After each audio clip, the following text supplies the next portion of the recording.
Mark. All right, and welcome back. We are here with Mike Paris, founder, CFO of Black Pine Communities. How you doing today, Mike? I'm doing great, thanks. Thanks for coming down here on a Saturday morning. Appreciate it. Now, Black Pine Communities is your development company. You're building residential homes. Tell us a little bit about your business. You know, we're basically a merchant builder. And it's really been my goal and vision is to stay true to building homes, not houses, but really building quality, memorable homes around the community. Now, memorable homes, what do you mean by a memorable home? Durable. Okay. I really like personally the idea of focusing on architecture, on focusing on things that matter to people that live in the homes for a lifetime. And I think one of the things I've always wanted to do in my career was to be able to drive by the homes I build or the communities we establish 10, 15 years after the fact and feel good about it. Yeah. And they're still viable, they're still relevant, and they're still there. And so Black Pines Communities, you've got a handful of developments in the Sacramento area. Can you describe those developments and how they contrast? So you got you got the one in Roseville, right. Named after your daughter. That's right. Tell us about that one to start off with. That one's a cool story. Yeah, you know, it was really we acquired the property in 2010, and it was it was a tough time in the business, and we basically sat idle on that property for a couple years. We launched the community in fall of 2013, and in just the process of really trying to establish what we were doing, I wanted to create a community that was special for the area, which was, one is the architecture from an urban style brought to a suburban environment. And just when you go through naming and trying to understand how you're going to identify yourself amongst all the other competitors in our business, Molly's Walk, who's my daughter, it just kind of stuck. And what does she think about it being named after her? Does that fire her up? You know, at first she's got to be proud. Yeah. She at first it embarrassed her, and then she thought that's really cool when she saw what we were doing. So. And now Molly's Walk. What's the walk? Why do you call it Molly's Walk? Well, we've got a little community park up there within the community, and we wanted to do something that was kind of special for that area. And it was just when I was walking around the community, it was like this is a great walk for Molly and I. Yeah.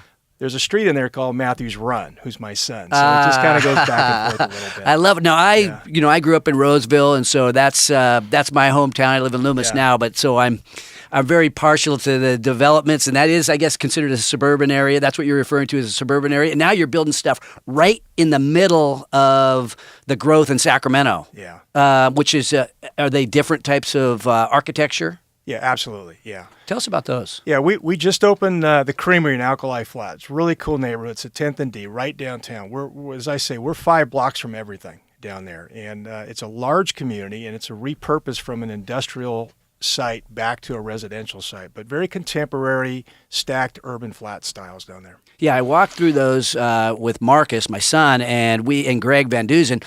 And we were amazed at Marcus wanted to move down there. Right? Yeah, he's in his 20s. He's like, I want to live here. But I know they're very upscale, and you've got clients that are not just the younger generation, but there's people that are just saying, hey, I want to live in this area because all the growth that's going downtown, going in down there. Yeah. So who's the customer base for that? You know, when you go through starting a community and evaluate it, you ask that same question: who's going to buy your product? Who are my customers? And in our business, it's really unique because you have different generations, different lifestyle requirements. Downtown has always been, more recently, where we've had all this energy going in down there. But what we really wanted to know is who really is going to be our customer once we had a housing choice that was going to be what they were looking for. And surprisingly, when we opened the Creamery last Thursday, and through a little bit of the lead up in our marketing campaign, we found that about 62% of our buyers that came in were older than 55. Oh, which was amazing to me, but yet extremely exciting because it really talked about the generational shift that people want in their lifestyle. Yeah, those really aren't the entry-level homes. They're very upscale. I know your brother, he's done a lot of iron work for us, and as you walk through, you see his craftsmanship throughout your different projects. How is that working with your brother on that stuff? How's he doing for you? You know, it always starts out rough, but always ends up great. Typical brotherly love and going on. Two of my brothers work with me a lot in the ironwork stuff. My younger brother owns High Hand, and he does a lot of our landscaping and did our model park. High Hand Nursery, right? Yeah. There's all the brothers went to Del Oro, and you guys all have this entrepreneurial side to you for the most part. Yeah. I think it's in our blood. Great. And you and I have mutual friends, Rob Awalt, who's been on the show. Debbie Hammond is also a mutual friend. How important is networking for you in the real estate and development business? It's critical. I think in every business, it's the relationships that make it successful. And I think in our business, where we have such long times to get projects launched, you have to build a strong network of financial partners and various stakeholders from insurance to mortgages to warranty to marketing. And it's mandated that you get a team together that really knows your vision but can execute the way you want it done too. So I think you may know that I have a real estate company, Haney Garcia Real Estate Group. We've got like 25 agents, mostly focused on the South Placer area. But how important is your relationship with real estate agents, and how does that become nurtured from a developer standpoint? Well, from what I do, the real estate agency provide us an expanded sales force, and I think it changes a little bit by the location of where you're building. But for example, downtown, where it has not been a traditional housing market for generations, it's not easy to know where things are, and I think that community is absolutely vital. And we reached out very, very significantly to the real estate community months before we opened, knowing that we needed to get our message out there. Yeah, absolutely. And thinking about your inner circle, who would you consider to be in your inner circle? Is it 5 people, 2 people? Is it you and one other? How big's your inner circle? We have key people that have been working with me for many, many years, and I think part of it is as the president of the organization, is you have to have a vision. You got to have a plan, and I think it's finding those people that will help you execute that plan. It tends to grow a little bit as your interests move and your requirements change a little bit. That's one of the transitions I'm in right now, where I'm starting to have to be more visible and more vocal on behalf of the company. So my inner circle is getting a little bigger, and it's getting more important. The relationships are getting more and more important. And in terms of stepping outside your inner circle, so we talked about that a little bit at the beginning of the show. Sometimes people are reluctant to do that. Was that easy for you? You've got an outgoing personality, but was that easy for you, or did you run into any challenges in breaking your routine? Personally, yeah, because I'm kind of a quiet guy. I tend to fly under the radar, so I had to press myself. I had to ask myself to do things that were out of my comfort zone, and I had to basically go out and meet new people to share in our vision on expanding, people I didn't know, whether it be bankers or even convincing our insurance carrier that we're a good risk for them to underwrite. And in building your business, you're kind of a startup. Even you have several projects going, and you've got big growth plans. But you're really a startup. But yet you've been in the industry for a long period of time. Give us a little bit of the history of your building career, if you don't mind. I came out of college, and my first job was a stockbroker, and I did that for many years, and then I just realized, it was not where my passion was. I got into real estate, and through a mutual relationship, ended up starting up a division for a national home builder out of Chicago called Kimball Hill. Worked for them for about 16 years, and the company ultimately didn't make it through the recession, and did a couple of interim jobs, CFO contract type jobs on some other startups, and I just had to get back to my passion. So, my path has really been through a long, long tenure in home building. Wore a lot of hats, from operations to finance to management to supply chain management on a national level, and it was perfect for me to do what we're doing, because some of the key people, the people in my inner circle, as you asked, were people that had worked with me prior. And so there was a very seamless way for us to get our business off the ground and just come out of the ground running, How difficult was it? You're in a leadership role at Kimball Homes. You've been building homes for a long time, and then all of a sudden we run into that financial crisis, and Kimball Homes goes down with the economy. Yeah. What kind of difficulties did you run into personally? It was personally very deflating. We had a wonderful company, and some of the economics and the things that caused that firm not to go forward should never have happened. But at that time in our economy and in our business in general, There was a lot of bright people that had no idea what to do, and compounded by the fact that the founder and the owner of the firm got ill and passed away. Oh, so the spirit just went out. And I can tell you that, you know, a lot of the platform and the character of Black Pine is a function of what we created at Kimball Hill. We really worked as a very entrepreneurial company. Even though we were national, we were still very much run by a group of people that got along and just executed well. So it was tough. And you've bounced back. What would you say in your career, right? Yeah, I know you had some interim things. You were part of building the Fountains, right? The shopping center there in Roseville, and you've done a number of other, custom homes, kind of one-off type of CFO stuff because you're a financial guy. But what was the key to you really bouncing back and launching that? Where did that come from? Just passion. I just love the business. And home building is one of those businesses. You love it or you don't. And when you hand keys to somebody to their new home, their first new home, and they're crying, wow. It's an amazing business. It's tough. It's very hard, but it is incredibly rewarding. And I think that's the passion that drives what we do. It's very tangible, extremely tangible. I'm Mark Haney. You're listening to Entrepreneurs Unlimited. I am here with Mike Paris, founder of Black Pine Communities, and we will be back on KHDK Sports 1140, streaming live, podcast, and YouTube at haneybiz.com. Once again, here's Mark Haney. And we're here with Mike Paris, founder, CFO, Black Pine Communities, and I'm kind of chuckling a little bit because of our new radio music, right? And I don't know what you guys think out there in Radio Land about our new music. It was inspired by my son Marcus, so thanks Marcus and Clint. Appreciate you guys. And if you like that music, or if you think it should be altered in some way, tweet us at Haney Biz Radio. I'd love to hear from you. We've got Mike Paris back here. He's sitting in the plaster concrete chair. I don't know if you knew that, Mike. That's the plaster concrete chair. It's got a guarantee. It's guaranteed to crack. If you bend back on it a little bit, it's guaranteed to crack, and it's guaranteed that nobody will ever steal it. So welcome back, Mike. Thank you. Let's talk a little bit about you and about your company and about the different developments. So you bounced back from the recession. You started Black Pine Communities, and it's growing. I guess my question is, who has been key for you?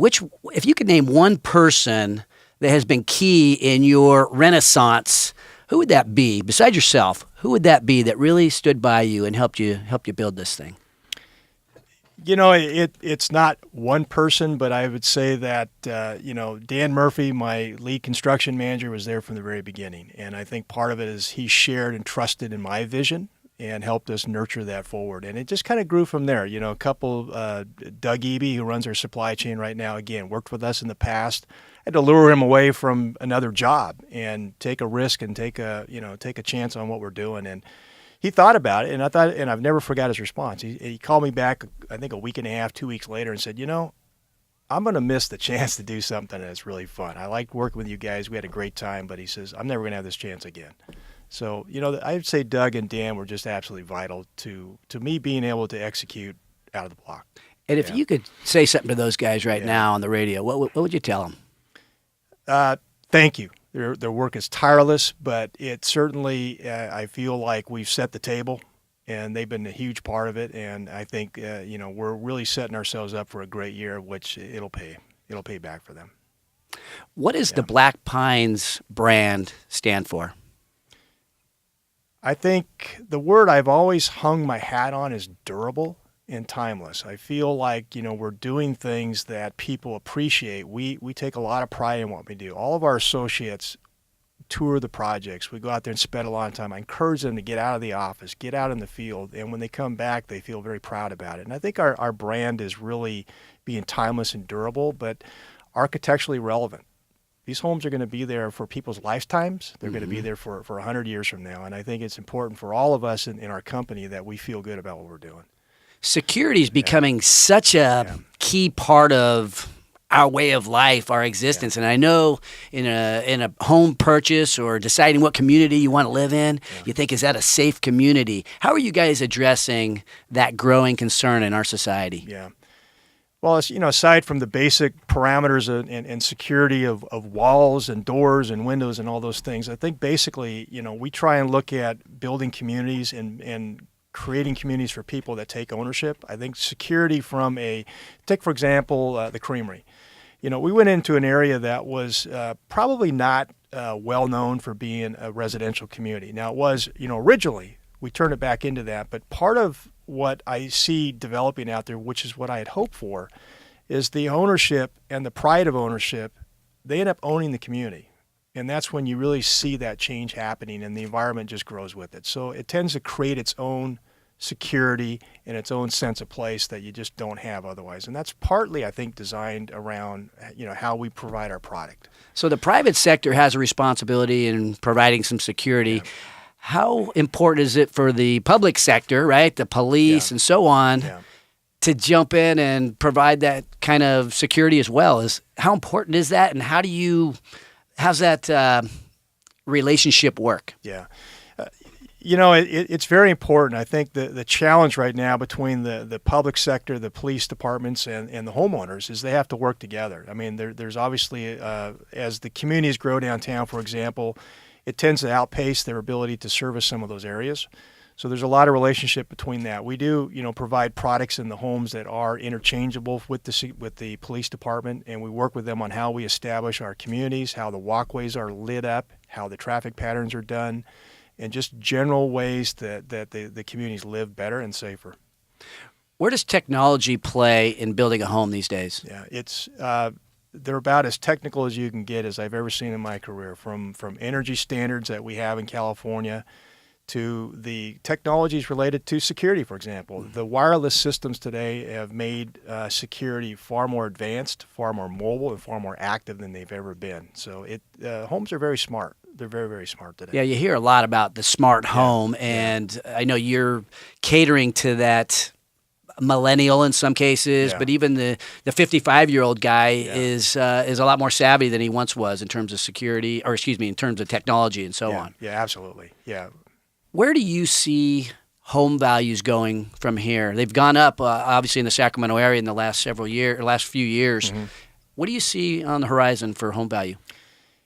It's a difficult question. We've come out of a period where it was very difficult to even evaluate that. And I think home values in our region right now are strengthening. I think what I look for is just stability and what's reasonable in the market. We can't have asset values run away like we encouraged in the late 2006, 2007. That was really not sustainable. So for me, I see home values and home ownership increasing.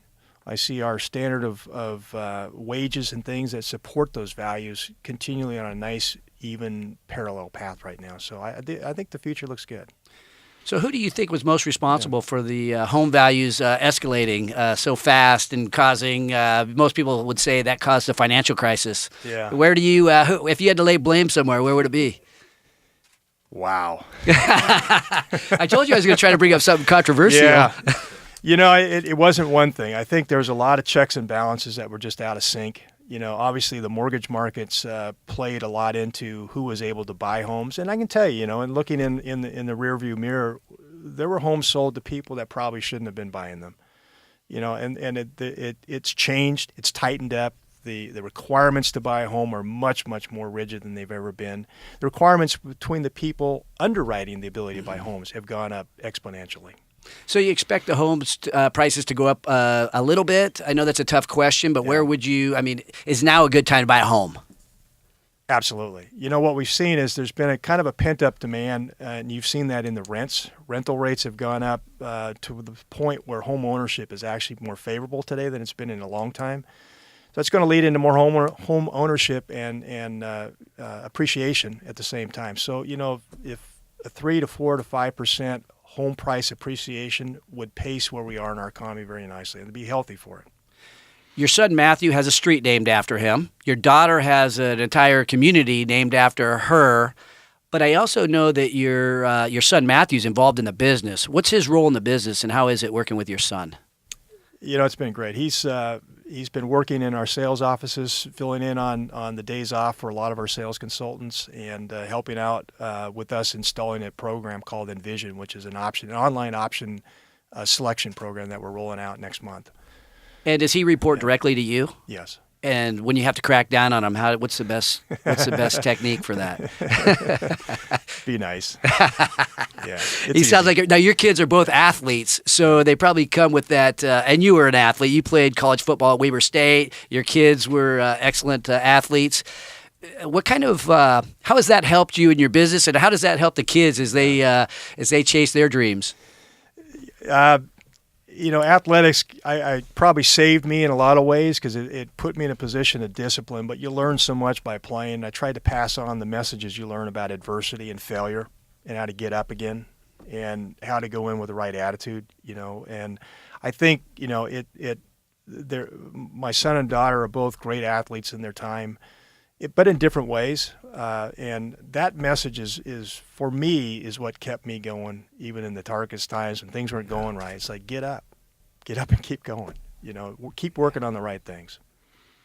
What keeps you up at night today? Planning the next move, making sure that the decisions you make are correct. And I mean, as we've grown, the associates we have and the families that are now, your responsibility and your decisions impact more than just yourself. There's so many people relying on you. Yeah. And what are your growth plans? You've got these 3 projects that we've discussed. I guess we haven't discussed one of the projects you've got going, the Curtis Park project. So you've got those 3, and I know you're talking about doing stuff out of state. But what's the plan for the Sacramento area? We'd like to we measure our growth in open stores. So we'd like to actually open 2 or 3 open stores next year. That's kind of our goal, to where we could be 5 or 6 open stores in the region. When you say open store, what do you mean? Open, active selling communities. Okay. Yeah. And so you expect how many next year? I'm sorry. We'd like to get 2 or 3 more. So we'd have 5 or 6 going. And where do you have locations picked out? Or are those still kind of is that confidential at this point? Well, we're certainly talking with a lot of people. We're qualifying, where the best place for us to grow and keep our brand value strong, and what we can go into areas where we bring value as well. So we're looking at different areas that fit our product and our brand right now. Do you prefer the suburban or the infill, or the right in the middle of town? I probably, to maybe answer that correctly, I love the downtown. I love the activity. It's difficult building down there, but I think we've done a good job on figuring that out. But I also like going into what I say boutique markets on the outer edges a little bit, where there's a little bit of opportunity to be unique. And what's the most difficult part right now in that growth? Well, you must be running into challenges. Time. Trying to get things done. Downtown, you have a lot of 100-year-old water lines. It's just connecting all the infrastructure and the time it takes to get the home. When you get to the home building side, that's the easy part. It's just getting there. Very interesting. And one last question as we sort of wrap up this segment. So there's entrepreneurs that are thinking, hey, I might want to leap out there and start building some houses, or starting some kind of company. Maybe it's real estate, somewhere else in construction. What advice would you have to an entrepreneur that's thinking about jumping into the game like you have? Talk to a lot of people. Make sure you do your homework. I think, obviously you got to have a passion for the business. It's a difficult business, but I think have a vision, have a plan, work your plan. I'm Mark Haney. We are hearing the Mike Paris story, which is very exciting. A lot of great stuff happening at Black Pines Community. Coming up after the break, you are going to meet Candy Jackson, who has turned selling women's makeup into a beautiful, pink, entrepreneurial empire. You're listening to Entrepreneurs Unlimited on Sports 1140 KHTK, streaming live, podcast, and YouTube at haneybiz.com. Once again, here's Mark. Closing thoughts about venturing outside your inner circle. As an entrepreneur, I still believe that the majority of our time should be focused on our inner circle. Our family, our friends, our key suppliers, our customers.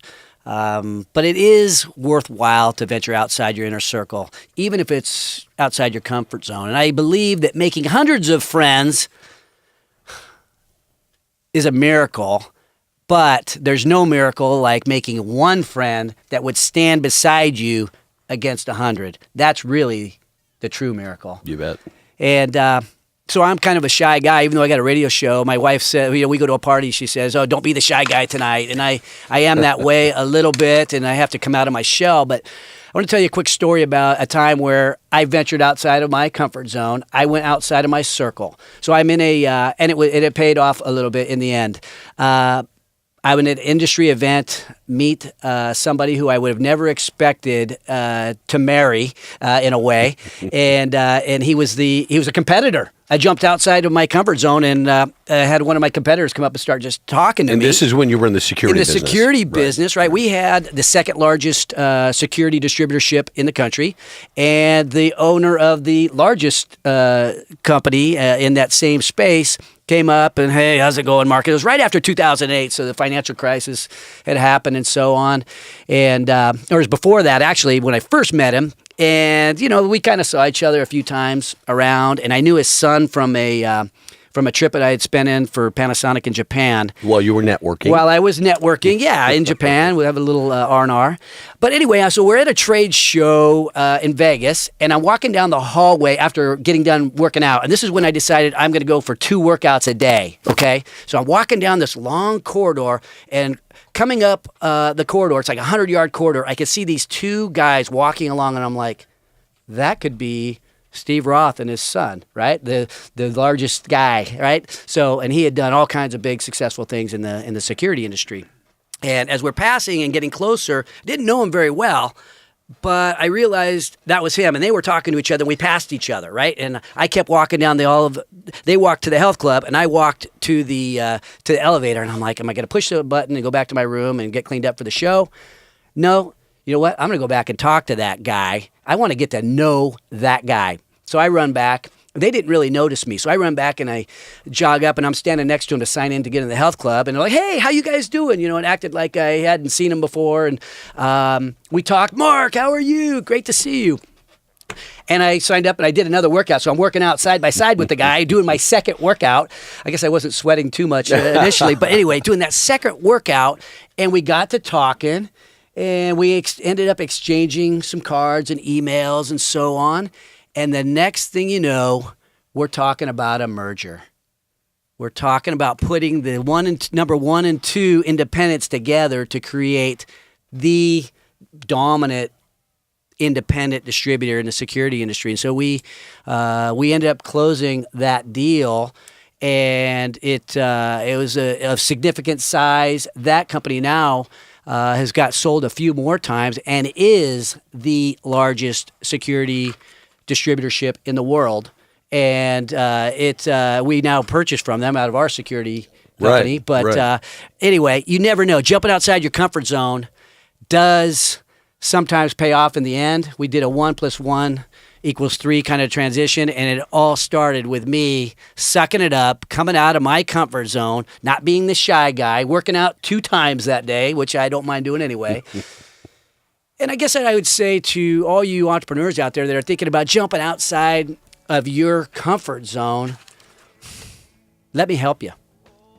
Let me help you. That's what this show is all about. If you are a motivated entrepreneur, I want to meet you. If you are on fire about building your business, if you eat, sleep, and dream your world of building something, I need to meet you. And if you are one of those guys that says, "You know what? I am going to change the world," I'm telling you right now, I got to meet you. I need to meet you. So there are certain people out there that are going to change the landscape of Sacramento. Mike Paris is one of those guys. I want to meet the Mike Parises of this world. You call me. You call Marcus, get in touch with me, and we will do this thing together. We will change the landscape of this community together. So God bless all you guys that are taking the risks out there, going the extra mile, working the 15-hour days, whatever it takes. You know what? You guys are the guys that are making it happen, and I want to be by your side. So God bless all you guys. God bless America. Never above you, never below you, always by your side.